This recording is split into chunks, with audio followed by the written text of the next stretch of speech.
Olá, olá, seja bom dia, boa tarde, boa noite. Bem-vindo ao nosso fantástico canal, o nosso canal Monstros e Aventuras. E o que desenharemos hoje e sobre o que discutiremos hoje?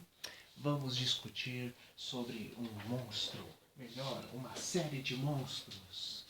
Vamos falar sobre ele, o único, o primeiro King Kong. Ó, até o Kong passou aqui, destruindo metade da casa, vocês ouviram o barulho. Pois bem, o que é King Kong? Como começou King Kong? Vamos começar então nos anos do cinema mudo, com um filme chamado Um Mundo Perdido, um filme adaptado a partir de um livro do Arthur Conan Doyle. Sim, tem uma ficção científica envolvendo uma terra perdida cheia de dinossauros, escrito pelo mesmo autor de Sherlock Holmes. E por quê? E como assim, Luiz? O que isso tem a ver? Simplesmente a história é sobre um grupo de pesquisadores que vai até uma ilha, até uma terra considerada perdida no tempo, né? Onde ainda existem dinossauros, para poder pegar e salvar um pesquisador. Como vocês veem, meu desenho ele é meio eu gosto de dizer os meus homens salsichas, né? No caso, macaco salsicha, né? E acaba sendo bem semelhante aos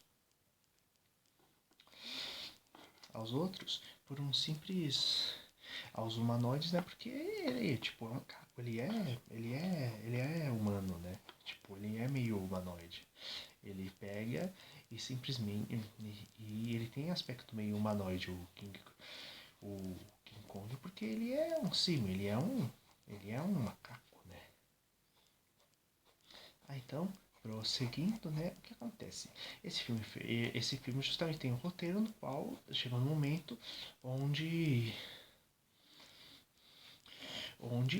quando eles voltam para a cidade, resolvem levar um dinossauro. O dinossauro se solta lá no meio da floresta, e naturalmente o que acontece, né, é que a cidade é quase destruída por causa disso.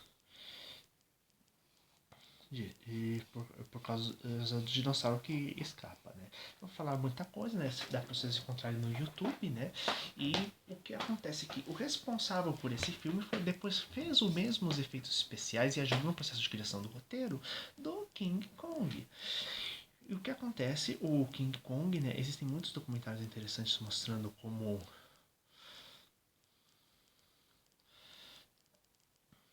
o filme foi como o filme foi devidamente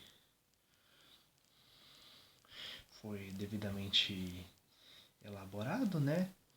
E o que acontece? Tínhamos um grupo de dois aventureiros que adorava fazer viagens pelo mundo.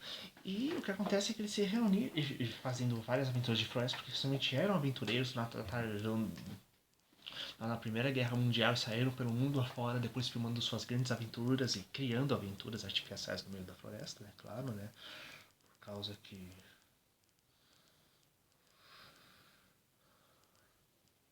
afinal, tipo, você não vai ter uma guerra entre tribos, graças a Deus, a cada 5 segundos. Exceto talvez se for tribos de jogadores de futebol, aí tem outro assunto, né? Afinal, futebol é assunto sério aqui. E o que acontece é que eles se reuniram e criaram o roteiro do King Kong, com a ilha perdida, com criaturas gigantescas, não simplesmente dinossauros, mas múltiplas criaturas, uma luta do King Kong contra essas criaturas também. E o que ocorre é que o King Kong,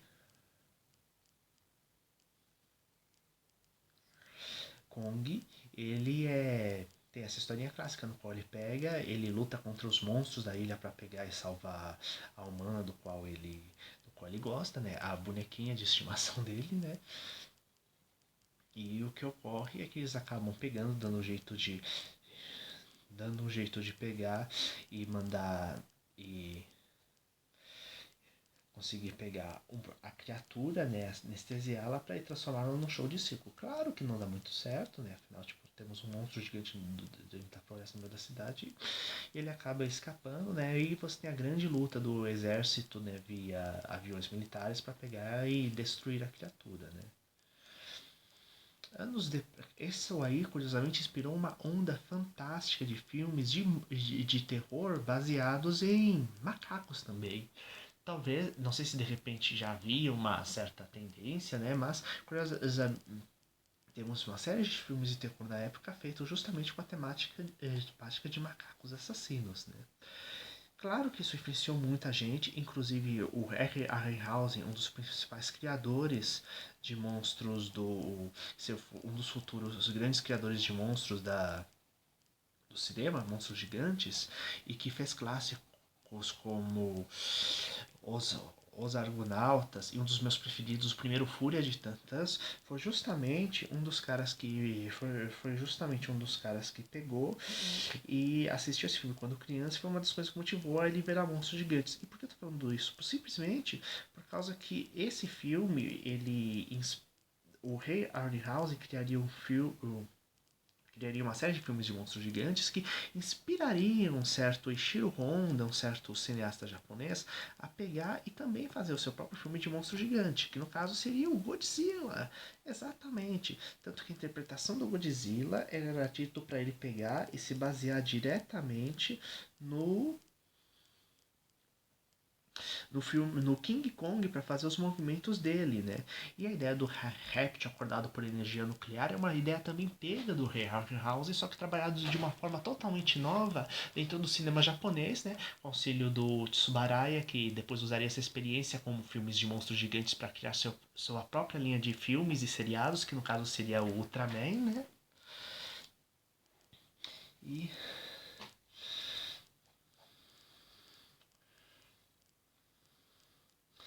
E o que ocorre dentro desse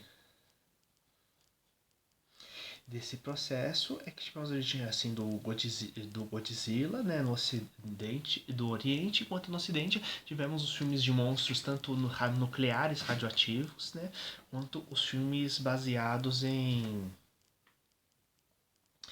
mitologia. Afinal, temos nossos próprios monstros gigantes mitológicos, né?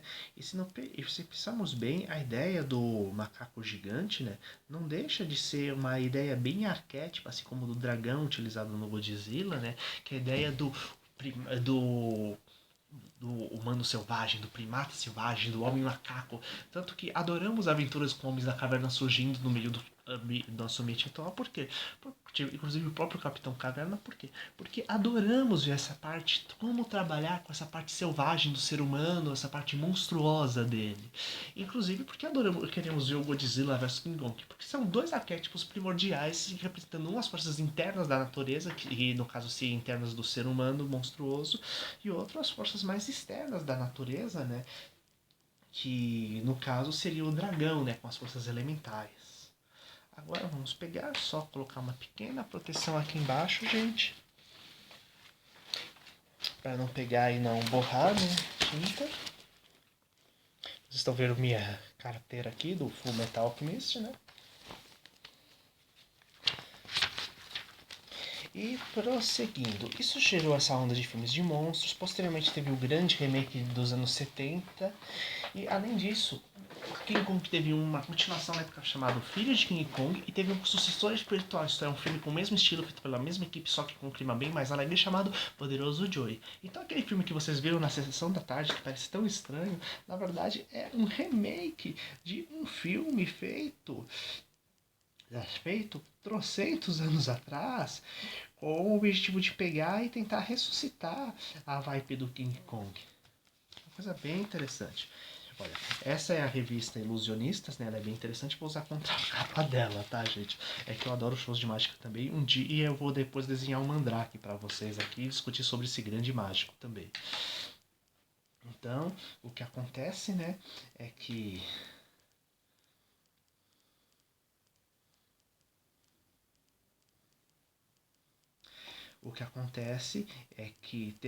isso houve uma série de influências, né? Nos anos 80 teve uma continuação desse King Kong dos anos 70, que incluía uma fêmea gigante e um coração biônico.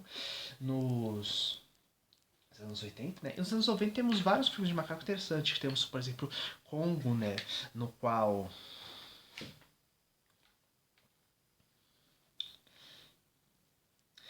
temos o filme Congo, no qual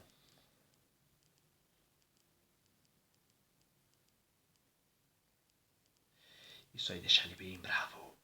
Temos o filme Congo, no qual temos um diamante perdido, na verdade, uma civilização perdida que criou uma raça de macacos assassinos que protegia uma reserva de diamantes no meio da África. Um filme muito interessante. Aconselho muito a assistir. Inclusive tem uma primata super simpática que se comunica por sinais no filme com sua treinadora, usando um equipamento de voz que traduz os movimentos dela. É muito legal e dá um bom toque de ficção científica no filme.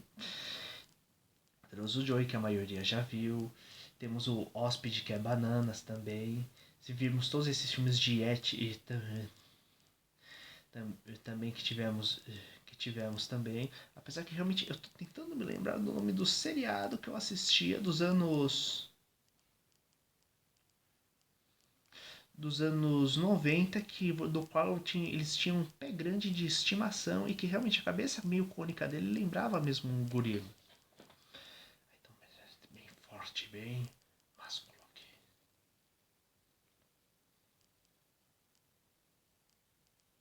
Isso aí, macaco peludo.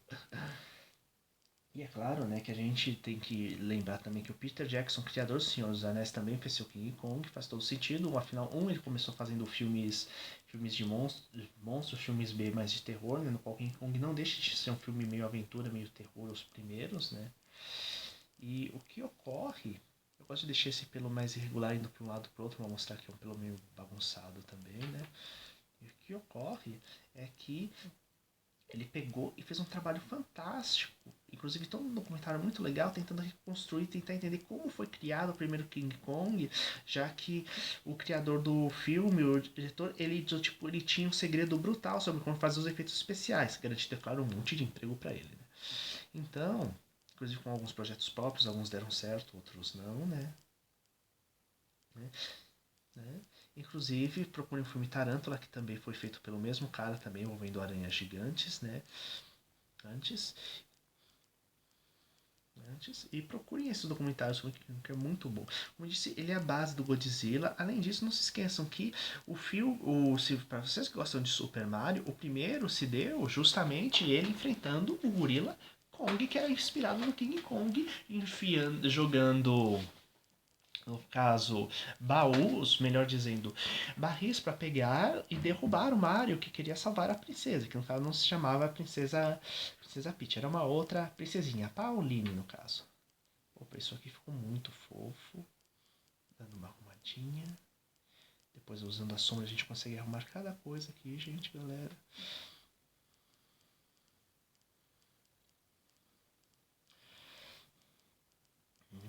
Mas a gente não pode exagerar também, né? Então, mas e lembrando que isso é um desenho rápido apenas para poder pegar e fazer nosso bate-papo, né? Prosseguindo aqui, né?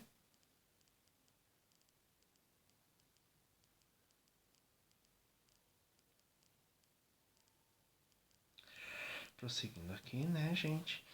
Então, vamos. Algumas vezes a gente extraio porque é um assunto fantástico, né? Eu adoro essas coisas de monstros gigantes, porque realmente você está pegando e tentando discutir sobre arquétipos básicos do ser humano que sempre adorou monstros gigantes, né?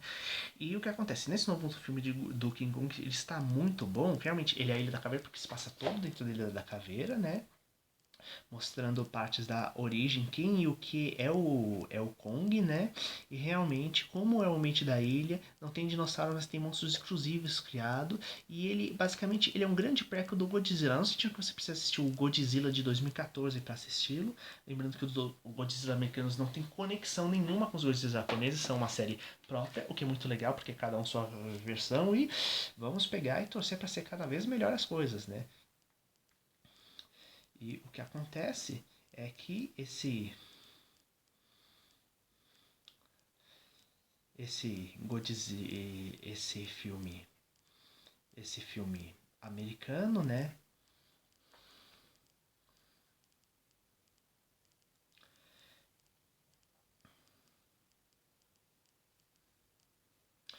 ele pega e é muito interessante. Tudo bem, nós queríamos um pouco mais de desenvolvimento. Gente, é um filme sobre um macaco gigante. Você não tem grande desenvolvimento pessoal no filme de macaco gigante, então as pessoas não vão prestar atenção no macaco gigante, vão prestar atenção no desenvolvimento pessoal das pessoas.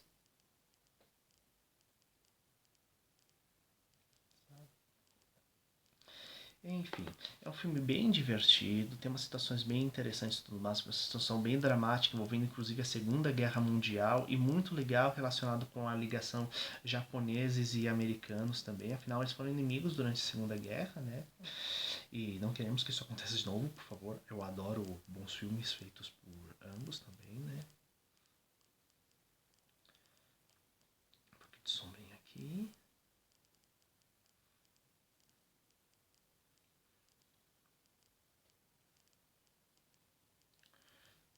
Aqui.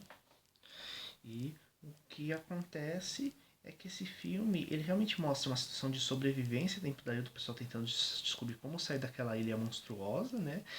E ao mesmo tempo temos o Kong lutando contra um desequilíbrio causado na ilha dos humanos lá. Curiosamente, o filme tem vários easter eggs, né? Isto é, o que é easter egg? Seriam segredinhos escondidos para quem vê. Então, tipo, se você vê o filme tá ótimo. Agora, se você começar a procurar coisinha extra, cada vez que você assistir o filme, você vai descobrir muitas coisas interessantes. E entre elas, né, mostrando, por exemplo, por exemplo, a possibilidade de outras criaturas ocultas naquela ilha.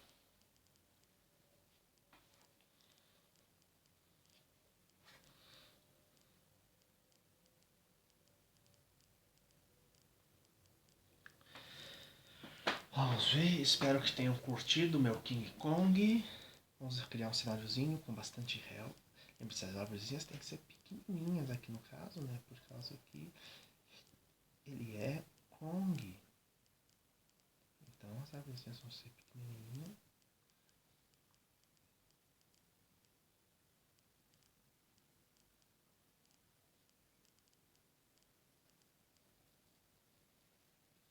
Por causa que ele é o King Kong, ele é alto. No filme atualmente ele tem uns 10 metros, 30 metros de altura, perdão, né? Você não queria colocar como um gorila adolescente, deve ser ainda mais para lutar contra o Godzilla. Apesar que quem viu o filme vai perceber que mesmo assim eles seriam para duro contra o Godzilla, no melhor estilo. No melhor estilo no Shadow of Colossus, né? Afinal, o Godzilla, apesar de ter mais de 90 metros de altura, né? Também, essa criatura, o Kong, ele é muito inteligente. Tanto que algumas vezes dá a impressão que, na verdade, que ele tem uma inteligência quase que humana, basicamente. E que talvez, se não fosse os certos acontecimentos da ilha, ele seria realmente quase que uma divindade gigante lá dentro, ao invés de só o animal protetor que protege seus territórios e suas propriedades. Isso aqui é muito interessante mesmo. Assim, né? Então, comentei um pouco sobre a origem do King Kong, como ele influenciou Godzilla, né? E só para completar, não esqueçamos também, né, que a gente que adora Dragon Ball Z, sem o King Kong, a gente não teria a transformação em macaco gigante do Goku, né? Que, inclusive, a primeira grande saga do Dragon Ball Z, que é a luta contra os Saiyajins, temos justamente o Vegeta mostrando como ele controla a transformação, sendo uma mega ameaça. E mesmo em Dragon Ball GT, temos a melhor saga, na minha opinião, que vem, que é a luta contra o chamado Baby, né, que apesar do nome estranho, basicamente quando temos o Vegeta possuído por um parasita alienígena, temos ele virando um Ozaru dourado, um macaco gigante super saiyajin, né? E depois usando isso como base para pegar e depois ir numa nova fase Super Saiyajin, que é aquela Super Saiyajin 4 do Dragon Ball GT, que acabou não virando mais oficial depois de um tempo, mas é uma das fases bem divertidas e gerou vários jogos de luta interessantes de Dragon Ball. Bem, espero que tenham curtido a live, gente. A live não, perdão, nosso primeiro papo de papo ao vivo. Então, gente, até mais, galera. Bom divertimento para vocês.